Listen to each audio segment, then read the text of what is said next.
Question number 7. Figure 7.1 shows some uses of electromagnetic radiation and different regions of the electromagnetic spectrum.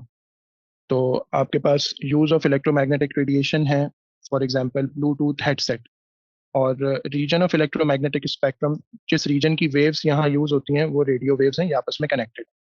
Draw a line from each use to the correct region of the spectrum. Each region of the spectrum is used once. एक ही दफा हमने यानी ये जो एक reason है ये एक ही दफा यूज होगा. इसका मतलब है रेडियो वेव्स हम किसी और के साथ कनेक्ट नहीं कर सकते. One line has been completed for you. अच्छा जी, अब थर्मल इमेजिंग पे आ जाते हैं. थर्मल इमेजिंग के लिए हम इंफ्रारेड रेज को यूज कर रहे होते हैं, या इसके लिए जो रेज यूज होती हैं वो इस रीजन की होती हैं. इसी तरह फोटोग्राफी ऑफ पीपल्स फेसेस, उसके लिए हम विजिबल लाइट के रीजन को यूज कर रहे होते हैं. स्टेरिलाइजिंग मेडिकल इक्विपमेंट, तो जो सबसे यानी इफेक्टिव स्टेरिलाइजेशन होती है वो गैमा रेज से हो रही होती है, जो बहुत ही सेंसिटिव और ऐसे इक्विपमेंट की करनी होती है जिसमें यानी जर्म्स वगैरह और इस तरह की चीजें जो है ना बहुत पावरफुल हो, तो उनको किल करने के लिए सबसे powerful rays gamma rays use होती हैं. State the speed of electromagnetic waves in vacuum, तो सारी इलेक्ट्रोमैग्नेटिक वेव्स वैक्यूम में स्पीड ऑफ लाइट यानी 3.0 इंटू 10⁸ मीटर्स पर सेकंड से मूव करती हैं, और ये वैल्यू हम सबको याद होनी चाहिए.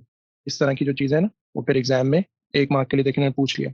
A Bluetooth headset can be used to listen to music on a mobile cell phone without the need for wires to connect the headset to the phone. The headset uses frequencies in the range of 2.40 to 2.48 gigahertz. Calculate the wavelength of the radio waves when the frequency is in the middle of the frequency range. अच्छा, अब middle of the frequency range के लिए हम ये करते हैं कि हम सबसे पहले ये जो दो वैल्यूज गिवन है इनका एवरेज फाइंड कर लेते हैं ताकि हमें मिडल वाली फ्रीक्वेंसी मिल जाए. तो एवरेज करने के लिए हम इन दोनों को ऐड करके 2 से डिवाइड कर देंगे, तो आंसर आ जाएगा 2.44 गीगाहर्ट्ज. गीगा का मतलब है कि हमारे पास 10 की पावर 9 यूज हो रही है, तो 10⁹ हर्ट्ज ये फ्रीक्वेंसी है. हमने फाइंड क्या करना है, लैम्डा फाइंड करना है, वेवलेंथ फाइंड करना है. फॉर्मूला जो फ्रीक्वेंसी स्पीड और वेवलेंथ को कनेक्ट करता है वो हम यहाँ पे लिखेंगे, होता है F V is equal to F lambda. So lambda will be equal to speed divided by the frequency. Speed of electromagnetic waves अभी हमने लिखी थी, होती है 3.0 इंटू 10⁸. फ्रीक्वेंसी है 2.44 इंटू 10⁹. डिवाइड कर देंगे तो आंसर आएगा 0.16 मीटर्स, और वेवलेंथ में हम आंसर स्पेस में 0.16 मीटर्स का आंसर लिख देंगे 3 मार्क्स का. जाहिर है इसमें सिर्फ एक फॉर्मूला और वर्किंग के साथ साथ कुछ एडिशनल वर्किंग भी करनी है, तो उसकी वजह से इसके मार्क्स ज्यादा है.